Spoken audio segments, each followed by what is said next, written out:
За сайн уу залуусаа юу яцгаана. За тэгээд энэхүү хичээлээр хэдүүлээ.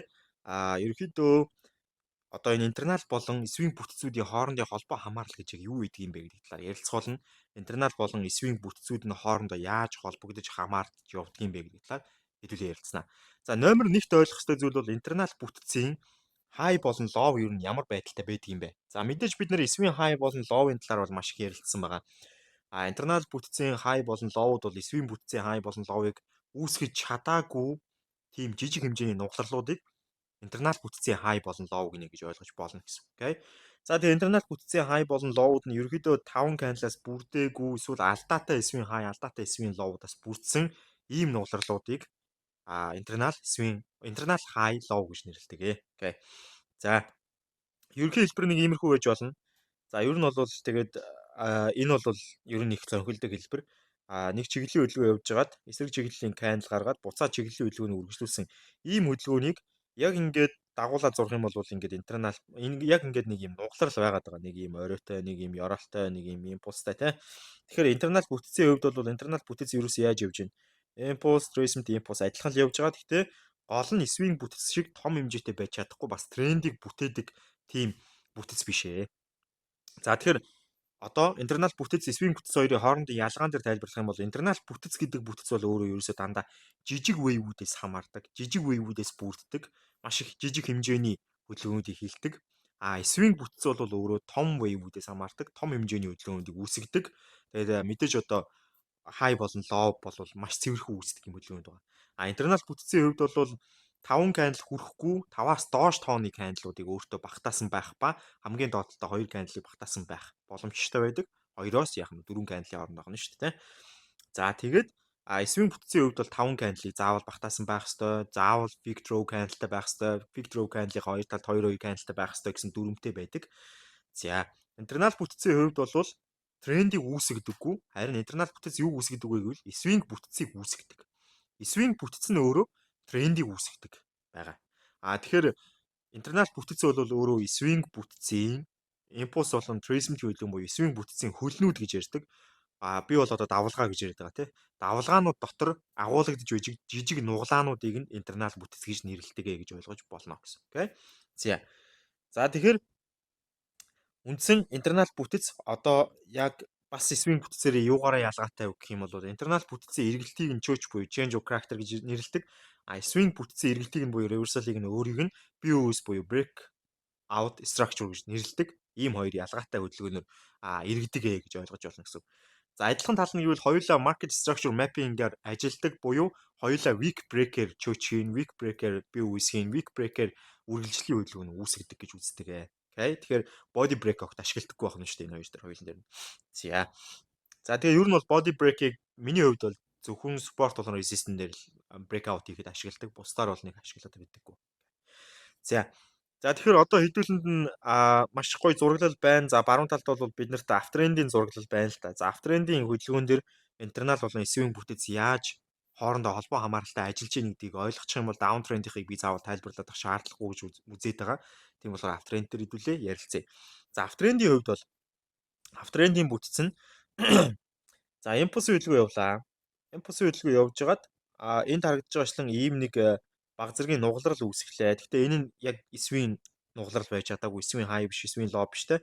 Тэгээд цаашаа импульс хөдөлгөөн үргэлжлэлээ. Тэгээд доошлоо, жижиг нугалрал, буцаад цаашаа үргэлжлэлээ. Окей. За ийм байдлаар явжээ. За энд ингээ харж байгаачлан яг нэг иймэрхүү нөхцөл байдал үүсээд нь шүү дээ. Одоо энэ дээр ингээ хамгийн чухал хэсгүүд бол энэ жижиг нугалрлууд өөрсдөө яг юу юм бэ гэдэг асуулт гарч ирж байна те. За энэ жижиг нугалрлууд бол өөрсдөө дандаа интернал structure байгаа. Дандаа жижиг бүтцүүд те. Харин эндээс энэ хүртэл явж байгаа, эндээс энэ хүртэл явж байгаа, эндээс энэ хүртэл явж байгаа. Эн чинь бол том бүтэц буюу эсвийн бүтэц байгаа тийм үү. За эсвийн бүтэц өөрөө ямар харагдаж байна те. Эсвийн бүтэц дотор байгаа интернал бүтцүүд ямар харагдаж байна гэдэг хоёр хоорондоо шал ондоо байна тийм үү. За тэгэхээр интернал бүтц энэ жижиг wave-үүдийн интернал бүтцийн хөдөлгөөн дээр одоо хэдүүл ярилцъя. За энд одоо ингээд импульс явж байлаа. Интернал бүтэц үүслээ. Дахиад импульс явлаа. Үргэлжлэлээ тий. Тэгж жагаад энд интернал бүтэц яаж ийн эвдэрч ийн чөөч хийгдэж байна. За чөөчийг буцаага санаа л та. Чөөч гэдэг хөдөлгөөн бол ерөөхдөө авчиглалийн автрендийн хөдөлгөөн дээр авчиглалийн интернал бүтэц дээр даун чиглэлтэй internal low эвдрэх хөдөлгөөнийг чөөч гэнэ. Даун чиглэлийн internal бүтэц дээр ав чиглэлтэй өөрийнхөө internal high-ыг эвдэх хөдөлгөөнийг чөөч гэж нэрлэнэ гэж ярьж ирсэн тийм үү? Окей. За тэгэхээр энэ дээр яасан байна? Энэ жижиг нугалралын ёроолыг нь эвдсэн учраас энэ чөөч болж хувирсан байна гэдэг нь харагдчихэв. Окей. За. За тэгвэл уг чөөч нэгдүгürt энд нэг юм чөөч үүсээд хоёрдугаарт нь бол тухайн чөөч үүсснээс доош гүүгээд энэ доор бас нэг чөөч үүссэн байна тийм үү. За энд харах юм бол нэгдүгürt эхний чөөч бол мэдээж одоо яаж вэ? Интернал ап бүтцтэй интерналын чөөч буюу ап бүтц даун руу эргэж байгаа интерналын чөөч байлаа. Хоёр дахь нь бол даун бүтцтэй интерналын чөөч буюу даун бүтцтэй явж байгаа интернал бүтэц ап руу эргэхдээ үүсгэж байгаа чөөч байна гэсэн үг. Окей. За тэгвэл энэ хоёр нь тус тусдаа ойлголтуудыг бүтээж байгаа. За ав чиглэлтэй явж байгаа интерналын доошо чөөч нь юуг илэрхийлж байгаа вэ? За одоо яг автренд дээр л ярьж байгаа шүү. Автренд дээр. Автренд дээр ав чиглэлдээ явж исэн интернал бүтцийн чөөч нь өөрөө юуг илэрхийлдэг вэ гэвэл трейсментийн хөдөлгөөн эргэж чинь гэдэг утгыг илэрхийлдэг. За ерөнхийдөө бол интернал бүтэц одоо ингээд импульсын хөдөлгөөн дотор ингээд явж байна те. Импульсын хөдөлгөөн дотор явж байгаа учраас ав чиглэлийн интернал байгаа. Автрендийн импульсын хөдөлгөөн дотор явж байгаа учраас ав чиглэлийн интернал бүтэц байгаа нь ойлгомжтой тийм үү. Тэгвэл ав чиглэлийн интернал бүтэц доошо чөөч хийгднэ гэдэг маань автрендийн өөрийнх нь трейсментийн хөдөлгөөн эхэлж шүү, трейсментийн хөдөлгөөн ирж шүү гэдэг утгуудыг илэрхийлж идэг. Окей. Тэгэхээр маш чухал байна шүү дээ. Тэгэхээр бид нар ярьжсэн трейсментийн хөдөлгөөн хизээ эхэлдэг вэ? Трейсментийн хөдөлгөөн эсвийн хай үүссэн тохиолдол буюу пик candle үүсээд хоёр талд нь 2 candle үүссэн тохиолдол буюу 5 candle-ийн дөрмээрээ эсвийн хай үүссэн тохиолдолд автрендийн трейсментийн хөдөлгөөн эхэлдэг гэж ярьжсэн. Тэгвэл тэрнээс гаднаар илүү бүтц рүү шингэсэн байдлаар ойлгох юм бол интернал бүтэц өөрөө доошо чөөж хийх үед трейсментийн хөдөлгөөн эхэлдэг гэж ойлгож болно гэсэн. Окей. За тэгвэл автрендийн хувьд даун интерналын бүтэц юу илэрхийлдэг вэ? Даун интерналын бүтэц нь автрендийн хувьд ерөнхийдөө трейсментийн хөдөлгөөнийг илэрхийлж байгаа. Автрендийн хувьд даун интерналын бүтэц нь ерөөсөө автрендийн трейсментийн хөдөлгөөн явж байна гэдгийг илэрхийлдэг. Тэгээд тэр даун интерналын бүтэц өөрөө автрендийн хувьд доошоо ингээд трейсментийн хөдөлгөөн явж шүү гэдэг утгыг илэрхийлж доошоо явж ийснаа дээшээ чөөч хийгдвэл юу илэрхийлж байгаа вэ гэхээр автрендийн трейсментийн хөдөлгөөнд дууслаа, импульсын хөдөлгөөн явахад бэлэн боллоо, бас импульсын хөдөлгөөн эхэллээ гэдэг утгыг илэрхийлж байгаа. Тэгэхээр энэ хоёр чөөчтөрөөс харах юм бол автрендийн хувьд импульсын дотор байгаа интернал бол ап интернал байдаг. Трейсментийнх бол даун интернал байдаг. Ап интернал доош стрэх юм бол трейсмент эхлээд даун интернал дээш стрэх юм бол импульс эхэлдэг л гэсэн үг. Нөгөөтгөр яг нь трейсмент дуусаад импульс эхэлж байгаа. Нэг нь болохоор импульс дуусаад трейсмент эхэлж байгаа тохиолдлыг өгдөг гэсэн үг нь шүү дээ. Тэгэхээр интернал бүтэц, эсвийн бүтэц хоёр хоорондоо ингэж хамтардаг. Интернал бүтэц нь эсвийн бүтцийг бүтээдэг, эсвийн бүтэц нь трендийг бүтээдэг тийм үү. Тэгвэл интернал бүтцийн чөөч нь өөрөө эсвийн бүтцийнхаа трейсментийн хөдөлгөөний эхлэл, импульсын хөдөлгөөний эхлэл, трейсментийн хөдөлгөөний төгсгөл, импульсын хөдөлгөөний төгсгөл гэсэн мэдээллүүдийг өгч идэг. Ийм байна. За тэгвэл одоо энэ зураглал дээр цааш нь үргэлжлүүлээд зуръя. За цааш үргэлжлээд явах юм бол энд юу харагдаж байна гэхлээр за одоо эхнээс нь ингээд дахиад зурсан чи яах вэ? Эндээс нь дахиад зуръя л та. Одоо энэ дээр ирсэн. За энэ дээрээс ингээ харах юм бол хөдөлгөөн дээшээ импульс явж исэн интернал бүтцийн богино нугалрал ирсэн. Доошоо чөөжлсөн учраас трейсментийн хөдөлгөөн ирж байгаа дохио өгсөн. Доошоо интернал бүтц маань дээшээ чөөжлсөн учраас яаж ийм импульсын хөдөлгөөн явна гэдэг дохиог өгөөд импульсын хөдөлгөөн дотроос яах нь интернал бүтц үүсээ явж байгаа. За тэгж явж байхдаа яах нь эсвийн бүтцийнхаа өмнөх хаийг эвдчиж байгаа. Эсвийн бүтцийн өмнөх хай эвдэрж байна гэдэг чинь ямар утгатай вэ? Эсвийн бүтцийн хай эвдэрж байна гэдэг чинь дараагийн хай үүсэх боломжтой буюу ерөнхийдөө эсвийн бүтцийн импульсын хөдөлгөөн хийгдчихлээ. Удахгүй трейсментийн хөдөлгөөн ирэх боломжтой боллоо. Нэгдүгürt. Хоёрдугаарт нь шинэ хай үүснэ, шинэ эсвийн хай үүснэ гэдэг дохиог. Гуравдугаарт нь юу илэрхийлдэг вэ гэх юм бол энэ ориг эвдэх үед, энэ хай эвдэх үед хамгийн доор байсан энэ хаяыг эвдэх хөдөлгөөнийг үүсгэх буюу энэ импульсын хөдөлгөөнийг үүсгэсэн хамгийн доор байгаа лоб бол эсвийн лоб болж хувирлаа гэдэг утгыг илэрхийлдэг. Тэгэхээр энэ эвдрэл нь өөрөө яаж вэ? Энэ лобыг эсвийн лоб болгож байна. Тэгэхээс биш энэ хай өөрөө дээшээ эвдрээгүй байгаа тохиолдолд энэ лоб эсвийн лоб биш. Яагаад? Яагаад вэ гэх юм бол энэ хай эвдрээгүй байгаа тохиолдолд хөдөлгөөн ахаад доошоо илүү гүн орж ирэх боломжтой байхгүй. Дахиад трейсментийн хөдөлгөөн дахиад нэг удаа хийгдээд тэгээд энэ хай эвдрүүл юу болох вэ? Энэ хамгийн доотлын ёроол болох учраас энэ ёроол өөрөө эсвийн лоб болно. Тэгэхээр яах нь вэ? Бас автренд дээр ерөөсөө эсвийн хай эвдэртэл эсвийн лоб тодорхойгүй байдаг. Эсвийн хай эвдэрсний дараа тухайн автрендийн эсвийн хаийн эвдэрлийг үүсгэхэд шаардагдж байгаа, гарч ирж байгаа тэр импульсын хөдөлгөөнийг өөрийг нь одоо тий энэ өндөр өсөлтийн хөдөлгөөнийг өөрийг нь үүсгэсэн хамгийн анхны origin zig буюу хамгийн анхны их зэг нь буюу хамгийн доор байгаа ёроол нь өөрөө swing lob болж хувирдаг тийм үү. За ингэж одоо swing lob бол тодорхойлогдлоо. За тэгээд swing high эвдэрлээ энэ юу? POS буюу одоо цаашаа маркет үргэлжлээд аптрендing хөдөлгөөнийг үргэлжлүүлээд явж байгаа хөдөлгөөн үүсэж байна. За үүний дараа мэдээж импульсын хөдөлгөөн өөрөө интернал бүтцтэй байсан. Интернал бүтцээ мэдээж доош нь чөөчилж чинь тийм үү. За доош нь чөөчлөл юу болох вэ? Дахиад трейсментийн хөдөлгөөн ирж ийн гэдэг тохио, трейсментийн хөдөлгөөн хэллээ гэдэг тохио өгч байгаа. Тэгээд трейсментийн хөдөлгөөн явуулаа.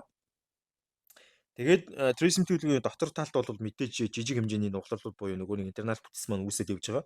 Тэгээ интернал бүтц дээшээ эвдэрлээ буюу дээшээ чөөчиглээ. Энд юу үүсэж байна? Импульсын хөдөлгөөн явж байна гэсэн. Импульсын хөдөлгөөн явуулаа. За импульсын хөдөлгөөн явжгаад яах нь вэ? Өмнөх хаяа эвдлээ. Өмнөх хаяа эвдлээ буюу өмнөх свин хаяа эвдлээ. Тэнд юу үүсгүү гэхээр свин лоо үүснэ. Хамгийн доор байгаа лоо нь свин лоо боллоо. За үүний дараа бол дахиад интернал бүтэц үүсгээд импульсын хөдөлгөөний хийжгаад интернал бүтцээ доош нь эвдлээ. Юу үүсэж байна? Дахиад swing tracement хөдөлгөөн үүсэж байна тийм үү? За tracement хөдөлгөөн үүслээ. Интернал бүтц үргэлжиллээ. Тэгээд интернал бүтц дээшээ эвдэрэхэд юу болж байна? Swing импульсын хөдөлгөөн эхэллээ гэдэг тохиог өгч байна. За энэ байдлаар үндсэндээ бол яах нь вэ? Интернал бүтцийн чөөч өөрөө swing бүтцийн tracement болон импульсын хөдөлгөөнд эхлүүлж болон төгсгөж явуулаад тэгээд swing бүтцийн өөрийнх нь хайн дээшээ эвдэрэх болгонд шинэ swing law үүсээд яваад байна. Тэгэхээр swing болон интернал бүтцүүд хоорондоо ингэж хамтарч ажилладаг гэсэн үг. Хамтарч ажилладаг. За тэгвэл цааш нь одоо үргэлжлүүлье. Цааш нь үргэлжлүүлсэн чинь одоо энд хоёр дахь төрлийн жишээ гарч ирнэ. За энэ ямар жишээ юм бэ гэхлээр би энэ дэр нэг зүйлийг дурдахгүй өнгөрөөж болохгүй гэдээ энэ зургийг зурсан. Тэр нь юу вэ гэхээр хүмүүс буруу ойлгочдөг. Интернал бүтэц эвдэрч ижил swing бүтцийн tracement эхэлж болон төгсдөг юм байна. Импульс эхэлж болон төгсдөг юм байна гэж ойлгочдөг. Гэтэл яг үнэн бодит байдал дээр бол зарим тохиолдолд swing бүтэц ямар ч интернал бүтэц үүсэхгүйгээр явж болдог. Одоо энд ингээ харах юм бол бид нар ерөөсөө энд ямар ч интернал бүтэц байхгүй, ямар ч жижиг нугалрал байхгүй. Тэгээд шууд трейсментийн хөдөлгөөн авчираад шууд импульсын хөдөлгөөн хийсэн байна. Тэгэхээр юу гэсэн үг гэхээр интернал бүтэцгүйгээр swing бүтэц явж болдог. Интернал бүтэцтэй ч явж болно, бүтэцгүй ч явж болно гэсэн үг. Тэгэхээр ерөөсөө бид нар юу гэж ойлгох хэрэгтэй вэ гэхээр интернал бүтэцтэй байвал интернал бүтэцийн чөөчийг ажиглана. Интернал бүтэцгүй байвал бид нар зүгээр л трейсментийн хөдөлгөөнөө өөрийг нь яах нь swing high гэдэг тодорхойлоод трейсментийн хөдөлгөөн ирэх юм байна гэдэг аптренд дээр. Даун тренд дээр бол swing low гэдэг тодорхойлоод трейсментийн хөдөлгөөн ирэх юм байна гэдэг тодорхойлтыг гаргаж ирж болно гэсэн үг. Тэгэхээр аптренд дээр хэрвээ ерөөсөө интернал бүтэц байхгүй бол энэ хай өөрөө бүрдэж байгаа шүү дээ, тий? Энэ хай өөрөө бүрдэхдээ swing high-ын бүрдэлтийг хийх буюу ерөөсөө яг хоёр талтай хоёр кандалтай пик кандалыг бүрдүүлсэн л байх ёстой гэсэн. Даун тренд дээр бол эсрэгээрээ тий хоёр талтай хоёр кандалтай throw кандалыг буюу ёроолын кандалыг бүрдүүлсэн байх. Тэгсэн тохиолдолд tracement эхлэх юм байна гэж ойлгож болно гэсэн. Мөн адилхан тохиолдолд tracement дуусна. Окей. За энгийнээр бол ингэж харна. За энд одоо жишээ нь tracement дууслаа шүү дээ тий. Tracement дуусж байгаа бол мэдээж хоёр талтай хоёр кандалтай throw candle буюу ёроолын candle үүссэн байх хэвээр. Ингэсэн тохиолдолд tracement дуусч ийн гэдэг анхан шатны тохио шүү. Анхан шатны тохио өгч байгаа. Окей. Тэгээ энэ бас ер нь бол энэ интернал бүтцийн чөөччин ч гэсэн анхан шатны тохио болохоос биш яг tracement ингээд дууслаа гэдэг утгыг бол илэрхийлж чадахгүй. За энэ дэр тэгэхээр нэг зүйлийг нэмж хэлэх хэрэгтэй зүйл нь юу гэхээр интернал бүтцийн чөөч нь өөрөө tracement эхэллээ гэдэг тохиог бол 100% зөв хэлдэг. Импульс эхэллээ гэдэг тохиог бол 100% яг зөв хэлж чадахгүй. За тэр нь яагаад юм бэ? За тэр нь яагаад гэдэг нь энтлийн зурган дээр харагдана. Энтлийн зурган дээр яаж вэ? Аптренд маань үргэлжилж чинь энд BOS хийсэн байна те. За тэгээд энэ дахиад дээшээ BOS хийгээд шинэ swing low энэ доор бүрдүүлчихэж байгаа тийм үү? За шинэ swing low бүрдлээ. Тэгээд импульсын хөдөлгөөн явуулаа. Интернал бүтэц апийнхаа дагуу дагаж жагаад доошоо интернал бүтэц чөөч хийлээ. За интернал бүтцийн доошоо чөөч хийсэн хөдөлгөөн энд үүсээд за энийг арилгаа хийчихэ. Энд үүсээд үндсэн хөдөлгөөн доошоо унсан тийм үү? За доошоо унлаа. Одоо хөдөлгөөн маань яаж вэ? Доор очиод даавна дагсан интернал бүтцийг үүсгэж явж байгаа. Даавныхаа интернал бүтцийг дээш нь эвдлээ. Энд ууг нь яах ёстой вэ? Импульсын хөдөлгөөн явуулна гэсэн тохиог өгж байгаа шүү дээ. Тэнгүүд импульсын хөдөлгөөн явсан байна уу? Яваагүй. Буцаад интернал бүтцээ доош нь эвдээд дахиад интернал бүтц дээшээ эвдэрсэн боловч импульсын хөдөлгөөн явж яваагүй. Дахиад интернал бүтцээ доош нь эвдээл. Тэгээ буцаал интернал бүтцээ дээш нь эвдээл. Ингээл энэ хэсэгт бол ерөнхийдөө яаж вэ? Choppy market буюу нөгөө нэг яах нь хэрэлттэй маркетинг хөдөлгөөнийг үүсгээд байна. Тэгэхээр энэ тохиолдолд харж байгаачлан бид нар интернал бүтцийн эвдрэл гэдэг зүйл нь өөрөө Трейсментийн хөдөлгөөнийг бол 100% таамагладаг. Харин импульсын хөдөлгөөнийг бол 100% таамаглах чадваргүй гэсэн үг. Тэгэхээр бид нар интернал бүтцийн чөөчөөр дамжуулаад шууд тэгвэл интернал бүтцийн чөөчөөр дамжуулаад би шууд импульсыг бариад авах юм байна гэж бодож болохгүй байх нь шүү дээ. Интернал бүтцийн чөөч бол импульсыг эхлэн гэдгийг хэлж байгаа. Гэхдээ импульс яг үнэхээр явах уугүй юу гэдгийг хэлж чадахгүй гэсэн. Трейсментийн эхлэн гэдгийг бол 100% хэлж байгаа гэсэн. Окей. За, ийм байдлаар явдаг. За тэгэхээр энд ингээ харагдж байгаачлан бид нар маш олон зүйлийг сурж авлаа гэж би бодож байна. Интернал бүтэц гэж өөрөө юу? Интернал бүтцийн хайлав ямар байдгийг те. За тэгээд дээрэс нь интернал бүтэц нь өөрөө эсвийн бүтцээс юугаараа ялгаатай, юугаараа адилхан юм. Интернал бүтэц болон эсвийн бүтэц хоёр хоорондоо яаж холбогддог юм, бас яаж хамтдаа ажилдаг юм. За тэгээд интернал бүтэц нь өөрөө юуг илэрхийлдэг юм? Интернал бүтцийн чөөч нь өөрөө юуг илэрхийлдэг юм? Интернал бүтцийн чөөч нь өөрөө юун дээр 100% accurate байгаад юун дээр 100% биш байдгийг гэдгийг ярилцлаа. Тэгэхээр интернал бүтэц, эсвийн бүтэц хоёр хоорондоо хамтдаа байгаад үндсэн трендийг үүсгэдэг гэж.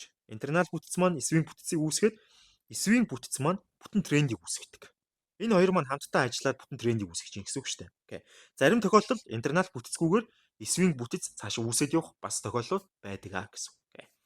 За ийм байна. Тэгэхээр энэ хичээлээр бол хэдүүлээ интернал бүтэц, эсвийн бүтэц, за энэ хоёрын ялгаа болон адил талууд яаж хамтдаа ажилдаг те, яаж хамтдаа бүтээдэг, за тэгээд зарим зүйл дээр яаж алддаг гэх бид бүх зүйлийг ярилцлаа.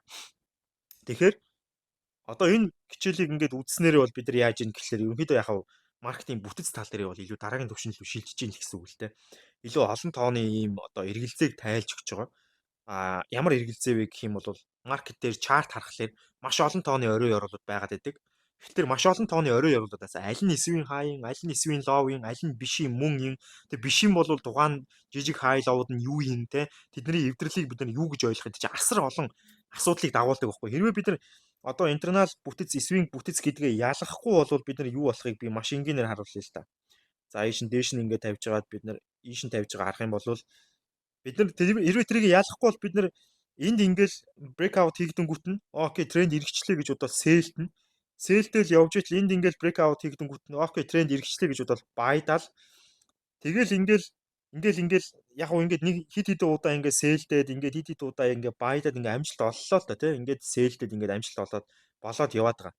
Тэгсэн чинь энд ингээд эвдрэнгүүт нь окей тренд эргэжсэн хуучнаар л байх хэвээр тийм хуучин би трендийг эрэхтэн те бай авцсан, сeel авцсан, энд сeel авцсан байгаа. Одоо би байд нэгээд тэгтэл баялаа. Тэгсэн чинь яаж ин буцаад ороод ирлээ.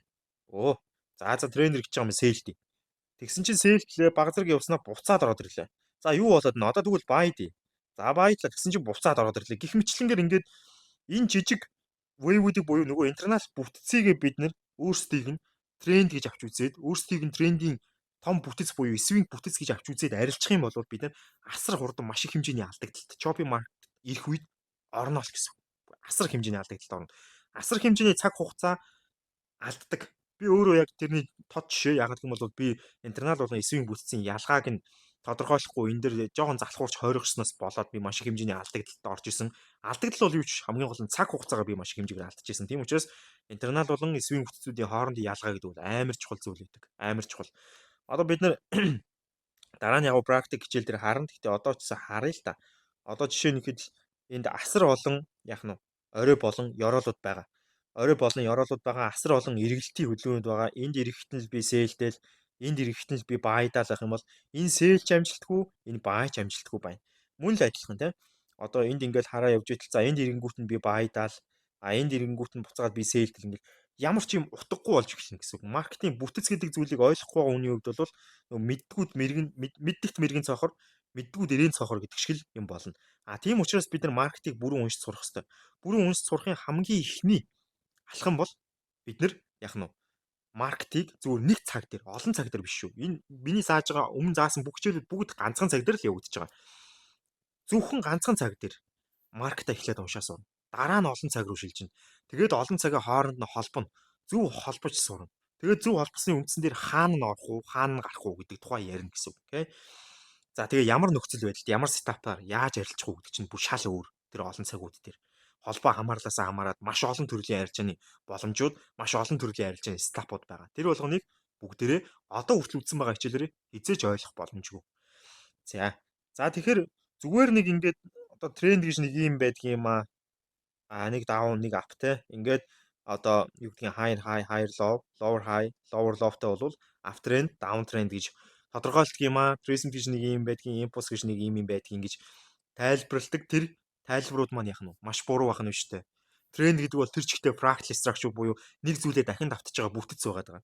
Тэр зүйлийг дахин давтаж байгаа бүтц нь өөрөө дотроо тэр бүтцийг үүсгэхийн тулд ахаад маш олон жижиг бүтцүүд давхардаж гарч ирж иж тэр жижиг бүтэц том бүтэц хоёр хоорондоо холбогдчихэж тэр бүтэн трендийг үүсгэж байгаа. Тэр бүтэн тренд ганцхан цагийн тэр бүтэн трендийг үүсгэхийн тулд хоёр бүтцийн маш олон төрлийн хөдөлгөөнд хоорондоо холбогдож хамаарагдаж давтагдаж явсны эцэст тэр ганцхан цагийн трендийг үүсгэж байгаа. Тэгвэл маш олон цагийн трендүүд болоод ирэхээрээ 3 4 цагийн тренд болоод ирэхээрээ тэр трендүүдийг хоорондоо холбоод ирэхээрээ алийг нь юутай нь холбох уу? Бүр маш их хэмжээний асуудал болж маш их хэмжээний тогны утсуудыг хоорондоо холбох байгаа юм шиг л асуудал болж байна гэсэн. Тэрэн дээр хэрвээ буруу тогны утсаа холбол та амнасаа алдах гэж байгаа юм шиг те. Яг тэрнтэй адилхан хэрвээ бид нар буруу трендүүдээ, буруу цагуудаа тэгээд буруу бүтцүүдээ эсвэл бүтцээ буруу ойлгоод ч юм уу те ингээд явах юм бол бид нар үндсэндээ тэнд яг анасаа алдахгүй ч гэсэн бид нар мөнгө бас цаг хугацаагаар маш их хэмжээгээр хохирох боломжтой. Тийм учраас интернал болон свинг бүтэц бол номер 1 алхам. Бас хамгийн анхан шатны хамгийн энгийн ойлголт. Окей. За ийм байна. Тэгээ интернал бүтэц, свинг бүтэц хоёрын тухай, холбоо хамаарлын тухай, хамтран ажиллах тухай ярилцлаа. За тэгээ бүгдээр нь амжилт хүсье. Таалагдсан гэж найдаж байна. Баярлалаа. Баяртай. Тэгээд нэг зүйл. Энэ хичээл танд маш их хэмжээний цаг хугацаа, маш их хэмжээний мөнгийг хэмнж өгсөн гэдэгт итгэлтэй байна. Бас хэмнж өгнө гэдэгт. Окей.